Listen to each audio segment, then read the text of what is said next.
नमो नमः। जयतु संस्कृतम जयतु भारतम। ई संस्कृत कुटुंब स्टूडियो में आप सभी का हार्दिक स्वागत अभिनंदन है साथियों, हमारी ये व्याकरण की सीरीज चल रही है। इस व्याकरण की सीरीज में हम आज बहुत महत्वपूर्ण टॉपिक पढ़ने वाले हैं, विसर्ग संधि। इससे पहले वाले वीडियोज में आपने स्वर संधि के बारे में पढ़ा, व्यंजन संधि के बारे में पढ़ा। आज उसी क्रम में हम पढ़ेंगे विसर्ग संधि के बारे में। देखिए, विसर्ग भी जब हमने वर्णमाला पढ़ी थी संस्कृत की, तो वर्णमाला के आधार पर ही संधि का भी प्रयोग है। जैसे स्वरों को लेकर होने वाली संधि स्वर संधि। विसर्ग संधि की परिभाषा का यदि हम निर्धारण करें तो विसर्ग संधि किसे कहेंगे? यदि इस निर्धारण की ओर यदि हम बात करें तो जब वर्णमाला में हमने स्वर पढ़े, अच को हम स्वर कहते हैं और संस्कृत भाषा में नो है वो, तो उन नो अचों को लेकर जो होने वाली संधि थी वह स्वर संधि थी, जिसके हमने अलग अलग भेद पढ़े। सवर्ण दीर्घ संधि, गुण संधि, यण संधि, अयादि संधि, वृद्धि संधि, ये सारी संधियां हमने स्वर संधि में पढ़ी। फिर उसके बाद व्यंजनों से होने वाली संधि, हलों से होने वाली संधि, जो 33 हमारे व्यंजन है, उन व्यंजनों से होने वाली संधि को हमने क्या कहा? व्यंजन संधि कहा। उसी प्रकार आपने जब हमने वर्णमाला पढ़ी, जब हमने अयोग वाह बताया था, अनुस्वार और विसर्ग, अब यहाँ पर विसर्ग को लेकर जो होने वाली संधि है वह कौन सी संधि कहलाएगी? विसर्ग संधि कहलाएगी। अब विसर्ग संधि की यदि परिभाषा को जानना है कि विसर्ग संधि कहाँ पर होगी, तो आपके सामने बिल्कुल लिखी हुई है। आप इसको इस प्रकार से भी दोहे के रूप में भी याद कर सकते हैं कि विसर्ग के यदि बाद में स्वर व्यंजन आ जाए, विसर्ग संधि है वहां, इसमें नहीं दोहराए। मतलब यदि विसर्ग हो और विसर्ग के बाद में या तो स्वर आएगा या कोई व्यंजन आएगा, चाहे स्वर आ जाए या व्यंजन आ जाए, वहां पर कौन सी संधि होगी? विसर्ग संधि होगी। अब यह विसर्ग संधि, इस विसर्ग संधि के भी भेद हैं।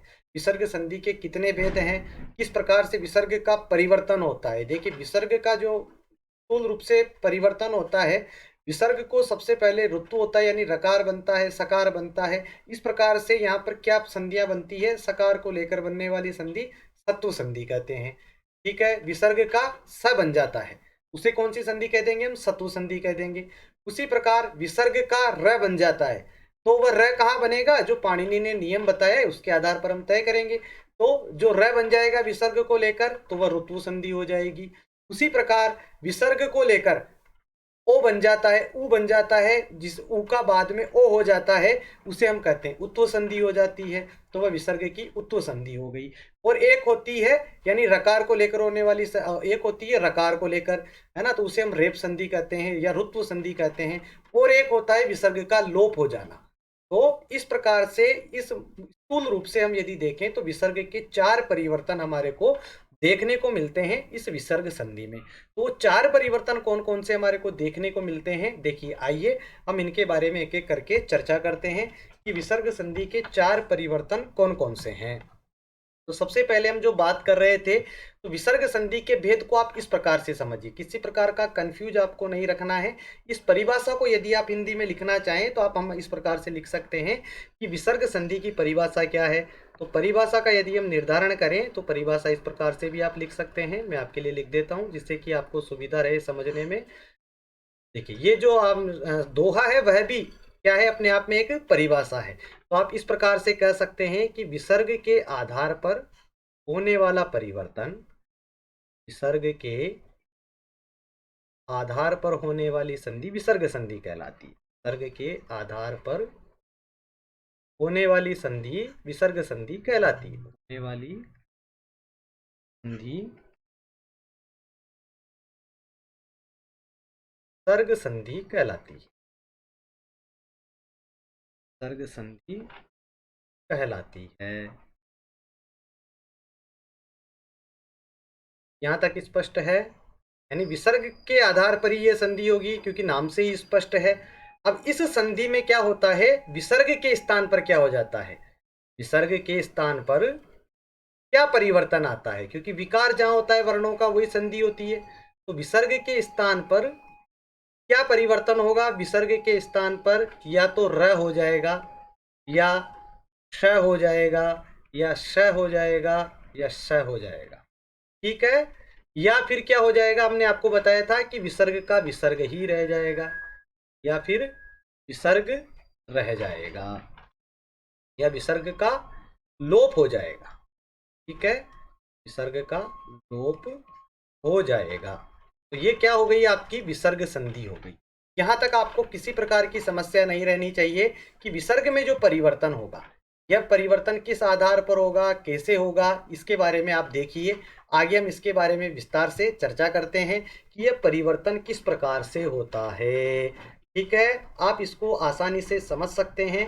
देखिए आगे हम चलते हैं कि विसर्ग संधि के कौन कौन से प्रकार हैं जिनके बारे में हम चर्चा कर सकते हैं। देखिएगा, तो वह है, आगे हम देखें तो विसर्ग में होने वाले परिवर्तन, यानी अब जो ये विसर्ग संधि है, इस विसर्ग संधि में क्या होता है, विसर्ग में कौन कौन से परिवर्तन होते हैं। तो इस विसर्ग संधि में होने वाला परिवर्तन है कि विसर्ग को क्या हो जाता है, श, स और श हो जाता है। तो इसी संधि को हम क्या कहते हैं, सत्व संधि कहते हैं। कौन सी संधि कहते हैं, सत्व। ठीक है, अब ये तीन प्रकार का परिवर्तन हो जाता है, इसे सत्व ही कहा जाता है। ठीक है, यहाँ पर ये जो सत्व होता है, इसका जो क्या मतलब, इसका सत्व से अभिप्राय यहाँ पर क्या होता है, नियम की यदि हम बात करें तो क्या होगा, विसर्ग होगा और विसर्ग के बाद में क्या होगा, खर वर्ण होंगे। ठीक है, खर वर्ण से अभिप्राय क्या है, वर्गों के जो आपके खर वर्ण हैं, वर्गों के जो आपके खर वर्ण होंगे, उन खर वर्णों के आधार पर उसके बाद क्या होगा, स हो जाएगा। क्या हो जाएगा, स हो जाएगा। यह आपको ध्यान रखना है, यह आपका विसर्ग संधि का नियम है। देखिए बार बार कुछ पारिभाषिक शब्द हैं जिनको हमें याद रखना चाहिए। खर, खर से क्या अभिप्राय है, खर से अभिप्राय क्या है, वर्गों के पहले, दूसरे और श श स। ठीक है, कुछ पारिभाषिक शब्द हैं जो बार बार आपको सभी संधियों में काम आते हैं, जिनके बारे में एक बार यदि हम चर्चा करें तो वो कौन कौन से हैं। खर, खर में कौन कौन से वर्ण आते हैं, तो आपको याद रखना है, वर्ग के पहले, दूसरे और श, श और स। ठीक है, उसी प्रकार और कौन कौन से वर्ण काम में आते हैं, ये आपके यहाँ पर भी काम आएंगे, इस संधि में भी काम आएंगे। चर, चर में हर वर्ग का पहला वर्ण आ जाएगा, हर वर्ग का पहला वर्ण। देखिए ये आपको संधियों में याद ही रखना है। ठीक है, उसी प्रकार से और बात करें तो आगे कौन कौन से वर्णों की जरूरत पड़ती है हमारे को, जस, जस में कौन से वर्ण आते हैं संधि में, जस तो तीसरा वर्ण, हर वर्ग का तीसरा वर्ण जस में आ जाता है। ठीक है, उसी प्रकार से और यदि बात करें, आगे हम पढ़ेंगे हस, हस वर्ण, हस प्रत्याहार के बारे में।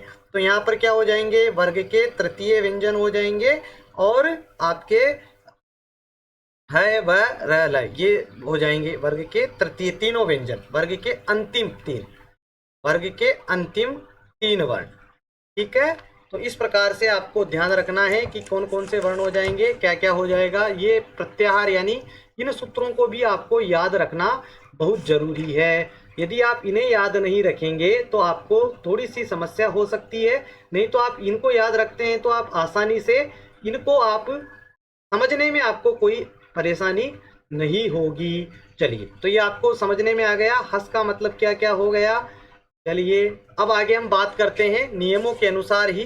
तो विसर्ग को लेकर जो होने वाली संधि है उसे आपने क्या कहा, जो पहला विकार होगा वह होगा सत्व संधि। कौन सी होगी, सत्व संधि। इसको मैं मिटा देता हूं, इसकी आवश्यकता है नहीं, ये मैंने आपको अतिरिक्त बता दिया है। देखिए संधियों का आपस में संबंध है। जब आप व्यंजन संधि पढ़ा आपने, तो उस व्यंजन संधि का प्रयोग भी आपको विसर्ग संधि में देखने को मिलेगा। उसी प्रकार से स्वर संधि का प्रयोग भी आपको यहाँ पर आगे देखने को मिलेगा, कहाँ कहाँ पर वो अपेक्षित है। तो ये विसर्ग को लेकर होने वाली संधि सत्व संधि है। ये सत्व संधि में भी किस प्रकार का परिवर्तन होता है, एक तो स होता है और श होता है और स होता है। ठीक है, इसके बारे में हम आगे जानेंगे कि यहाँ पर जो परिवर्तन हो गए, तीन वर्णों में परिवर्तन होगा, ये तीन वर्ण आएंगे, कहाँ पर स होगा, कहाँ पर श होगा, कहाँ पर स होगा, इसके बारे में भी हम आगे चर्चा करेंगे। फिर उसी के बाद जो आपकी दूसरी संधि है वृत्त संधि, विसर्ग को यानी र, विसर्ग को र हो जाता है। तो यदि आप इसके उदाहरण देखना चाहे पहले वाले के, तो आप देख सकते हैं, इसके बहुत सारे उदाहरण हमारे को देखने को मिलते हैं। जैसे मान लीजिए रामः त्राता, तो क्या हो जाएगा, यहाँ पर विसर्ग के बाद खर प्रत्याहार आ ही रहा है। ठीक है, खर प्रत्याहार से क्या अभिप्राय, वर्ग का पहला, दूसरा। ठीक है, तो यहाँ पर आ रहा है त, थ, त और र को अलग करेंगे तो त्र बनेगा, तो ये त है। तो यहाँ पर क्या हो जाएगा, इसको श हो जाएगा विसर्ग को, तो रामस त्राता, इस प्रकार से रूप बनेगा। ठीक है, तो ये आपका क्या था, पहला विसर्ग सत्व संधि के अनुसार जो हमने देखा, ये सत्व संधि के अनुसार परिवर्तन हमारे को देखने को पता चल रहा है। ठीक है, आज के इस वीडियो में आप सत्व संधि को विस्तार से पढ़ेंगे। हम केवल एक ही संधि को विस्तार से पढ़ेंगे, सत्व संधि, जहां से आपका परीक्षा में कोई भी प्रश्न गलत नहीं होगा। उसी प्रकार विसर्ग का क्या हो जाता है, र हो जाता है। वह किस प्रकार से होता है विसर्ग का र, तो हम आगे जो विसर्ग का र होगा उसके बारे में भी हम आगे जानेंगे। देखिए कैसे होता है, आप कुछ उदाहरणों के द्वारा देख सकते हैं। जैसे मान लीजिए आपके सामने उदाहरण है रवेः गति। ठीक है, तो अब यहाँ पर जब रूप बनता है तो रूप क्या हो जाता है, रवेर गति। रवेर गति यानी विसर्ग का क्या हो गया, रकार हो गया। विसर्ग र में बदल गया, किस में बदल गया, र में बदल गया। तो इस प्रकार से आप आगे भी देखेंगे। जैसे देख लीजिए, और उदाहरण के द्वारा देखना चाहें विसर्ग का र में बदलना, तो विष्णु आयाति, और यहां पर रूप बन जाता है विष्णुर आयाति, यानी ये विसर्ग र में बदल गया। तो इसी को र में बदलने को क्या कहते हैं, हम रुत्व संधि कहते हैं। कौन सी संधि कहते हैं साथियों, रुत्व संधि कहते हैं विसर्ग संधि के अनुसार, जिसका सूत्र है आपका स स जुसोरु। क्या सूत्र है, स स जुसोरु, जिसका नियम है, जिसके बारे में हम आगे पढ़ेंगे। देखो नियमों को तो हमारे को पढ़ना ही होगा, याद रखना ही होगा, क्योंकि ये नियमों को याद रखने से और आसानी रहती है। तो ये तो हो गई आपकी दूसरी संधि, विसर्ग को र में बदल जाना। ये विसर्ग किस में बदल गया, र में बदल गया। पदांत श, पहले तो क्या होता है, स होता है, फिर रू का र हो जाता है। ठीक है, ये प्रक्रिया किस प्रकार होती है, जब हम इसके बारे में विस्तार से पढ़ेंगे, एक एक करके हम आपको वहां पर बताएंगे। अभी केवल हम परिचय के आधार पर आपको यहाँ पर इससे अवगत करवा रहे हैं कि किस किस प्रकार से विसर्ग का विकार होता है और क्या क्या परिवर्तन हमारे को विसर्ग में देखने को मिलते हैं। ठीक है, तो ये आपने जाना, सत्व के बारे में जाना और ऋतु के बारे में जाना। इसी प्रकार ओ हो जाता है, जिसे हम क्या कहते हैं, उत्व कहते हैं। क्या कहते हैं, उत्व कहा जाता है। इस संधि को क्या कहा जाता है, विसर्ग में होने वाले परिवर्तन को उत्व कहा जाता है। ये उत्व है, ये उत्व किस प्रकार से होता है, इसके हम कुछ उदाहरण यदि आप देखना चाहें तो जैसे आप देखिए, हम देखते हैं प्रसिद्ध उदाहरण देखिए आप, मनः रथः। जब इसको मिलाते हैं, जब इसका रूप बनता है, तो सबसे पहले स होता है मनस रथः है, और फिर बाद में क्या हो जाता है, मिलाने पर इसका विसर्ग का मनोरथ है। क्या रूप बन जाता है विसर्ग का, यानी इस विसर्ग को ओ हो जाता है, उत्व हो जाता है और मनोरथ बन जाता है। इसे क्या कहते हैं, उत्व संधि कहते हैं। उत्व संधि के लिए क्या नियम है, यदि देखा जाए तो अ होना चाहिए, अ के बाद र हो, विसर्ग का र हो जाता है, और उसके बाद अ होता है, तो क्या होता है, इस र को क्या हो जाता है, उ हो जाता है। क्या हो जाता है, उ हो जाता है।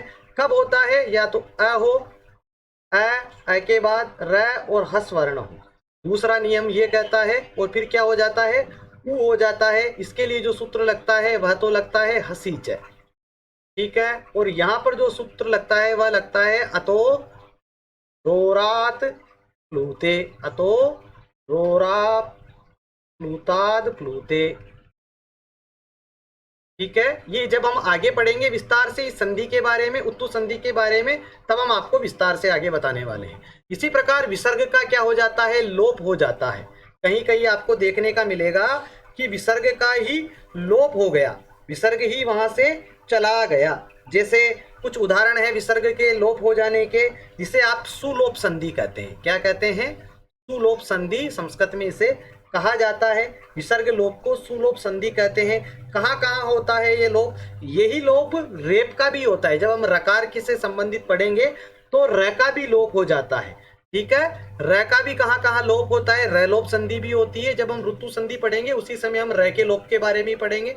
यहाँ पर सु का लोप विसर्ग से है, जैसे है ना, सुआदि प्रत्यय जब आपने पढ़े थे, स्वादि प्रत्यय सुओजस, तो वहां पर क्या होता है, राम धन सु होता है।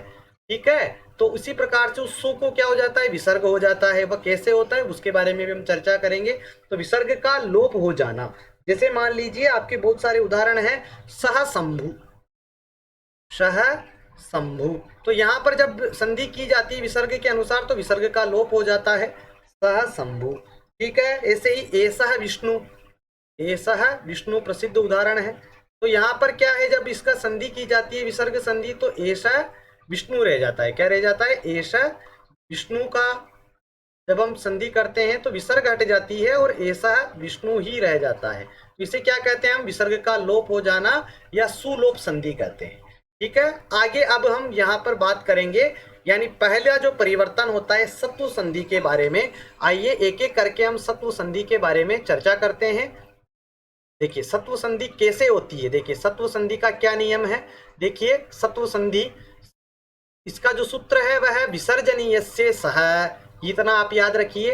अब यदि क्या कहता है, यदि विसर्ग के सामने हर वर्ण, हर वर्ण से अभिप्राय आपको मैंने बता ही दिया था। देखो ये बार बार आएगा, तो वर्ग के पहले दूसरे और तीनों सकार हो तो विसर्ग के स्थान पर क्या हो जाता है? सकार हो जाता है। ठीक है, तो अब ये हमारे सामने कुछ उदाहरण है जहां पर हमने करके भी देख रखे हैं। यहाँ पर आपका संधि भी हो रही है। पहला उदाहरण है कहचित, तो यहाँ पर क्या हो गया? कश्चित। देखिए तो यहाँ पर इसको मैं विस्तार से लिखूं तो ये इस प्रकार से लिख देंगे हम इसको, कश्चित। ठीक है, फिर दूसरा है रामः च, तो यहां पर क्या हुआ है? रामश्च। देखिए ठीक है, फिर तीसरा उदाहरण है धनुष्टंकार है, तो यहां पर जो श है वह कौन सा है? ये वाला है। यहां पर जो स था वो ये था, यहां पर जो स था वह भी ये था। ठीक है, स्पष्ट है।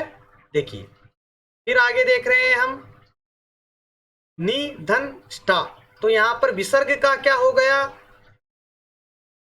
सकार हो गया, सकार हो गया।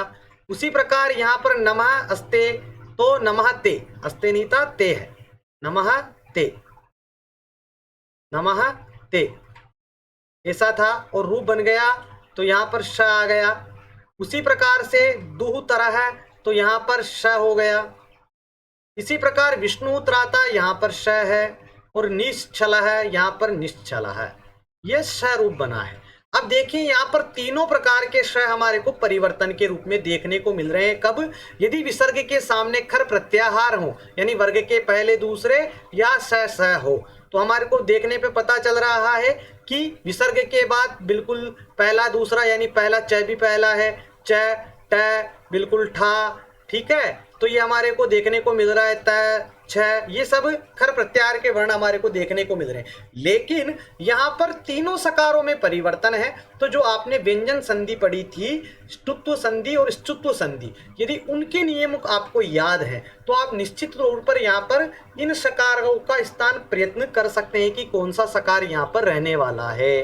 तो आइए देखिए, मैंने आपको ये उदाहरण इसलिए बताए मिक्स वाले कि आपको स्पष्ट हो जाए कि सत्व संधि में किस किस प्रकार से परिवर्तन होता है। तो इन परिवर्तनों के आधार पर आप आगे देखेंगे कि हम इसको इस प्रकार से समझ सकते हैं। इस सूत्र की यदि हम व्याख्या करें तो इस सूत्र को, सत्व संधि को यदि हम देखें तो हमने पढ़ा विसर्जनीय से स, यानी विसर्ग का क्या हो जाएगा? स हो जाएगा। कब? जब खर प्रत्याहार आगे हो विसर्ग के। तो इसके परिभाषा को विस्तार से यदि हम समझें तो आप इस प्रकार समझ सकते हैं साथियों कि खर प्रत्याहारस्थ वर्णों, यानी पहला दूसरा, खर में कौन कौन से आते हैं? पहला दूसरा तीनों सकार के बाद में रहने पर विसर्ग के स्थान पर स हो जाता है। यानी किसके बाद में रहने पर? विसर्ग के। ठीक है ना, आप इसको यूं समझिए, यदि विसर्ग के बाद खर प्रत्याहार वर्ण के बाद में रहने पर विसर्ग के स्थान पर स हो जाता है, ये हमने जान ही लिया था। यदि विसर्ग के बाद खर हो तो स हो जाता है, ये यही बात कह रहा है, यानी इन खर प्रत्याहार के बारे में। अब ये कहता है कि यदि विसर्ग के बाद क्या हो? यदि विसर्ग हो, विसर्ग के बाद स हो या त वर्ग हो तो क्या होगा? श होगा। ठीक है, फिर दूसरा कह रहा है कि विसर्ग के बाद, यदि विसर्ग के बाद क्या हो? श हो या च वर्ग हो तो क्या हो जाएगा? श हो जाएगा। क्या हो जाएगा? श हो जाएगा। और उसी प्रकार यदि विसर्ग हो, विसर्ग के बाद श हो या फिर ट वर्ग हो तो क्या हो जाएगा? श हो जाएगा।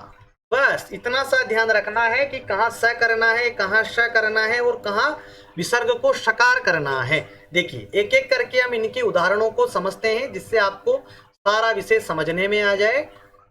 इसीलिए मैंने बड़े सरलता से, कि मेरे बड़े अनुभव के बाद कि किस प्रकार से आपको सरल तरीके से ये विषय अवगत हो जाए, आप सरलतया इसे समझ सकें, इसलिए मैंने आपके लिए अलग अलग स्लाइड बनाने का प्रयत्न किया है। देखिए, पहला है हमारा सत्व संधि, हम पढ़ रहे हैं।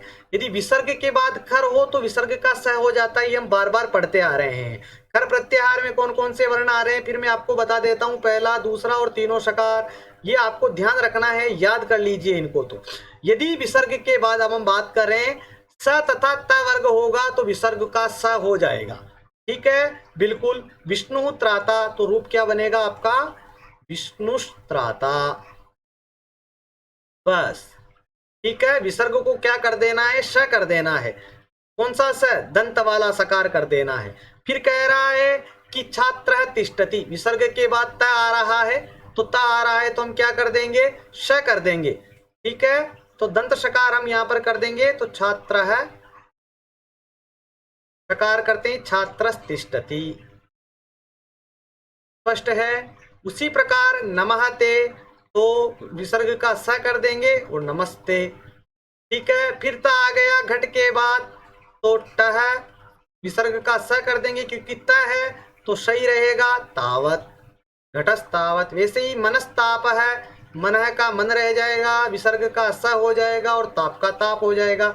यह स क्यों हुआ सब जगह, क्योंकि विसर्ग के बाद में क्या आ रहा है, या तो त वर्ग है या स है, तो त सब जगह आ रहा है, इसलिए हमने यहाँ पर स कर दिया है। तो पहला तो ये रहा आपका सत्व में। उसी प्रकार दूसरा यदि हम देखें तो विसर्ग के बाद क्या होगा, आगे कहता है यदि विसर्ग के बाद स तथा च वर्ग हो, क्या हो, श हो या च वर्ग हो, तो विसर्ग के स को क्या हो जाता है, श हो जाता है, यानी विसर्ग को क्या हो जाएगा, स हो जाएगा। कर दें, देखिए च छ छ छ किस में आ रहा है, च वर्ग में आ रहा है, तो अब हमारे को क्या कर देना है, ये वाला श बना देना है, निश्चल है, देखिए, बिल्कुल। इसी प्रकार कह चित, तो कह चित, कोई आपत्ति नहीं है। उसी प्रकार च वर्ग आ रहा है, तो च आने पर क्या कर देंगे हम, कौन सा, ये शकार कर देंगे और रामश्च है। इसी प्रकार गौ च आ रहा है, तो गौश्चरति, देखिए, बस आपको इतना सा ध्यान रखना है कि च वर्ग आ रहा है विसर्ग के बाद, स या च वर्ग आए तो हमारे को उसी प्रकार से कर देना है और रूप बनेगा आपका साधुश्चलति। ये आपको बहुत सरलता से मैंने बता दिया है। उसी प्रकार वृक्षश्छादयति, छ आ रहा है, च छ, हर प्रत्याहार में भी है, और कहां पर कौन सा स होगा ये आपको ध्यान रखना है। आप सीधा पता चला कि विसर्जनीय से स, विसर्जनीय से स है तो यानी कोई भी आ गए आप सब जगह स करके आ जाएं, नहीं, इसको ध्यान रखना है आपको, कहां पर स होगा, कहां पर श होगा और कहां पर श होगा, इन तीनों का आपको बिल्कुल ध्यान रखना है। इसी प्रकार हरिश्चंद्र है, तो यहाँ पर क्या हो जाएगा, हरिश्चंद्र है, ये विसर्ग में होने वाला परिवर्तन है। इसी प्रकार मृगाश्चरंती, मृगाश्चरंती, ये आपके रूप बन गए साथियों। बस इतना सा आपको याद रखना है, बड़ा टेक्निकल ज़्यादा कोई इतना विषय है नहीं, बिल्कुल सरलता से इसको आप समझ सकते हैं। पूरी वैज्ञानिकता के साथ पाणिनि जी ने हमारे को यह व्यवस्था दी है साथियों, तो हम इसका क्या करें, हमारे को इसका सदुपयोग करना चाहिए। चलिए आगे चलें, आगे की ओर चलते हैं, तो हमारा नया जो सेक्शन है उसकी ओर देखते हैं। अब आगे जो हमारा नियम है, दो नियम हमने जान लिए, अब जो तीसरा नियम है वह क्या है कि यदि विसर्ग के बाद स तथा ट वर्ग हो तो क्या हो जाता है, विसर्ग को श हो जाता है। कैसे होता है, देखिए यहाँ पर है रामः टीकते, तो अब ट आ रहा है, क्या आ रहा है, ट आ रहा है, तो ट ट को क्या कर देंगे हम, यानी विसर्ग को श में बदल देंगे, विसर्ग के बाद ट आ गया तो ऐसा कर दें, रामस और टीकते। अब हम इसे मिला देंगे तो रूप बन जाएगा आपका रामष्टीकते, देखिए कितना सरल है। उसी प्रकार आगे देखें लेखष्टीकते, तो आपको ट है तो क्या कौन सा शकार बनाना है ये ध्यान रखना है, यही हम आपको अलग अलग तरीके से बताने का हमारा उद्देश्य यही है, नहीं तो एक ही स्लाइड में आपका काम हो रहा था। एक ही जगह हम बता देते कि विसर्ग के बाद खर प्रत्याहार आ जाते हैं तो स हो जाता है विसर्ग को, अब कौन सा स कब होगा यह आपको ध्यान रखना है, क्योंकि परीक्षा में इसी प्रकार से आपको परीक्षक परीक्षण करता है।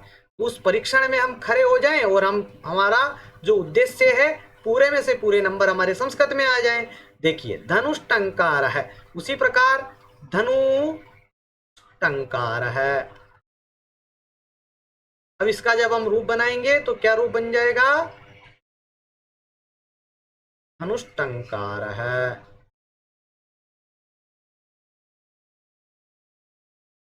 धनुष टंकार है।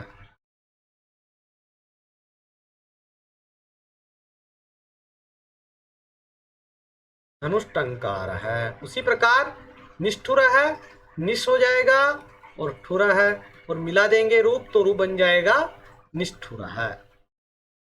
तो ये थी आपकी सत्व संधि। इस सत्व संधि में भी आपको एक विकल्प और मिलता है। आगे का हमारा सूत्र आता है वासरी। तो वह सूत्र क्या कहता है साथियों? वासरी एक सूत्र है, वह कहता है कि वा यानी विकल्प से कुछ जगह पर क्या होगा कि विकल्प से यह संधि होगी। वह कैसे होगी? मतलब अभिप्राय यह है, इसको मैं आपको दिखा देता हूं कि यदि विसर्ग के बाद में तीनों सकार आ जाएं तो क्या हो जाएगा? वैसा का वैसा ही रह जाएगा। यानी आप चाहें तो संधि कर सकते हैं, विसर्ग संधि, नहीं तो वैसा का वैसा ही रख सकते हैं। देखिए आपके सामने सूत्र लिखा हुआ है वासरी। ये कहता है कि यदि विसर्ग के बाद शर प्रत्याहार हो, शर प्रत्याहार में यानी तीनों श वर्ण हो, तो विसर्ग के स्थान पर विकल्प से विसर्ग ही रहता है। यानी ये विकल्प से है, अनिवार्य रूप से नहीं है, विकल्प से रहता है। नहीं तो विसर्जनीय सूत्र जो भी आपने पढ़ा था उस सूत्र के द्वारा विसर्ग का स हो जाता है। यदि आप चाहें तो विसर्ग भी रहने दे सकते हैं। बस इसका सा इतना सा ही अभिप्राय है। यदि आप विसर्जनीय से सकार करते हैं तो देखिए अब यहाँ पर क्या करेंगे? हरि, तो कौन सा सा करेंगे? बिल्कुल ये कर देंगे हरिष्येते। और यदि आप यहाँ पर विकल्प से क्या करना चाहते हैं विसर्ग संधि, तो वासरी कहता है कि सर यानी तीनों सकार हो विसर्ग के बाद में, तो जरूरी नहीं है विसर्ग को किसी रूप में बदलना। विसर्ग को विसर्ग भी आप रहने दे सकते हैं तो भी वह विसर्ग संधि ही कहलाएगी। इसी प्रकार इनके भी रूप हो जाएंगे रामश्येते। और यदि आप, क्योंकि विसर्ग के बाद में सकार है इसीलिए यहाँ पर विसर्ग में कोई परिवर्तन नहीं कर सकते, ये विकल्प से है, यानी ये विकल्प का रूप है, अनिवार्य नहीं है। ठीक है। उसी प्रकार से रामः षष्ठ है। जैसे मान लीजिए यहाँ पर संधि तो होनी थी, विसर्जनीय शेष है, लेकिन आपने चाहा कि मैं यहाँ संधि नहीं करना चाहता, तो बिल्कुल आपने संधि नहीं की तो भी उसे क्या माना जाएगा? संधि ही माना जाएगा विकल्प से। तो यहाँ पर क्या हो जाएगा? रामः षष्ठ है। ये आपको ध्यान रखना है। देखिए कौन सा सकार कहाँ आएगा, और यहाँ पर वैसा का वैसा ही रह जाएगा। ये वासरी का प्रयोग है। उसी प्रकार यहाँ पर कौन सा आएगा? यही सकार आएगा, निस्सार है। और यहाँ पर क्या हो जाएगा? ऐसा का ऐसा ही रूप देखने को हमारे को मिलता है ना, बहुत सी बार ऐसा भी लिखते हैं तो वो भी शुद्ध माना जाता है। इसी प्रकार सर्पः सरति, जब आप करेंगे सत्व करेंगे तब तो ऐसा हो जाएगा। और वासरी का जब हम प्रयोग करेंगे यानी कोई विसर्ग को नहीं हटाएंगे। उसी प्रकार नृपः षष्ठ है, रूप बनेगा आपका नृपः षष्ठ है। उसी प्रकार कवि शोभते, तो आपका रूप बनेगा कवि शोभते। और संधि नहीं करने पर रूप रह जाएगा कवि ही शोभते। तो यहाँ तक आपको किसी प्रकार की कोई समस्या नहीं रहनी चाहिए। ठीक है। तो आज आपने सत्व संधि के बारे में जाना। ठीक है। अब इस सत्व संधि को यदि आप चाहें साथियों तो आप इसे एक दोहे के माध्यम से माध्यम से भी आप इसे याद रख सकते हैं। किस प्रकार के दोहे के माध्यम से याद रखना है तो वह भी मैं आपको बता सकता हूं कि किस प्रकार से। ये आपको नियम याद रखिए, चाहे आप ये हमारा बताया हुआ दोहा याद रखिए, कुछ भी याद रखिए, लेकिन आपको कुल मिला के परीक्षा में इस संधि को क्या करना है? बिल्कुल सही करना है। किसी भी प्रकार की गलती आपकी परीक्षा में नहीं होनी चाहिए, यही हमारा उद्देश्य है। तो आप क्या करें? सत्व संधि के लिए आप ये निम्नलिखित जो आपको श्लोक है, दोहा है, आप इसे याद रख सकते हैं। तो सत्व संधि के लिए क्या याद रखेंगे? देखिए मैं लिख देता हूं जिससे आप मेरे साथ बोलेंगे तो आपको याद भी रह जाएगा। तो सत्व संधि का जो दोहा है, आप या तो खर आपने जो सूत्र पढ़ा था विसर्जनीय से स, उसके आधार पर भी आप याद रख सकते हैं। यानी विसर्ग के बाद क्या हो, खर प्रत्याहार हो। तो देखो ट्रिक तो क्या हो गई, विसर्ग हो, विसर्ग के बाद खर प्रत्याहार हो, तो क्या हो जाता है, इस विसर्ग के स्थान पर श हो जाता है। ठीक है, अब वो स श ये तीनों स होते हैं, तो ये आपको ध्यान रखना है। तो एक तो हो गया आपका ये ट्रिक सीधा सा याद रखने का कि विसर्ग के बाद खर प्रत्याहार हो। खर प्रत्याहार में कौन कौन से वर्ण आते हैं, तो ये भी मैंने आपको बता दिया था कि खर प्रत्याहार में वर्ग के पहले, दूसरे और तीनों शकार आते हैं। अब देखिए इसको कैसे याद रख सकते हैं, तो आप सुन लीजिए, स विसर्ग का बनत है, पीछे सत्रत आय, सच के पीछे हो अगर, तो विसर्ग स हो जाए। देखिए जो आपने अभी पढ़ा था उसको आप इस प्रकार से भी याद रख सकते हैं कि श विसर्ग का बनत है, यानी स किसका बनता है, विसर्ग का। स विसर्ग का बनत है,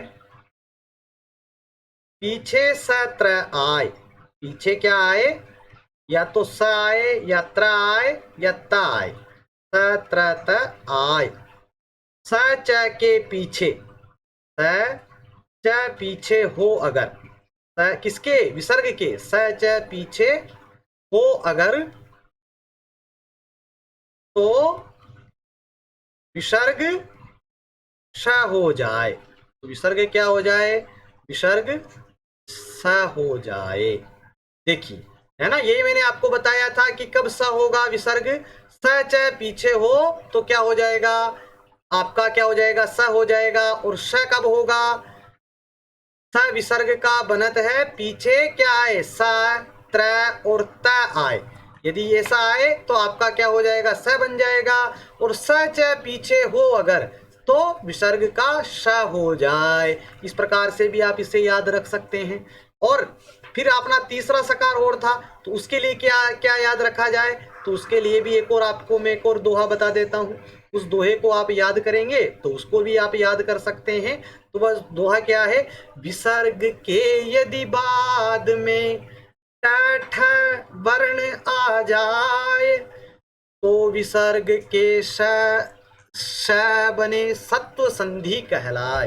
देखिए उसको भी मैं लिख देता हूं कि विसर्ग के यदि बाद में, विसर्ग के यदि बाद में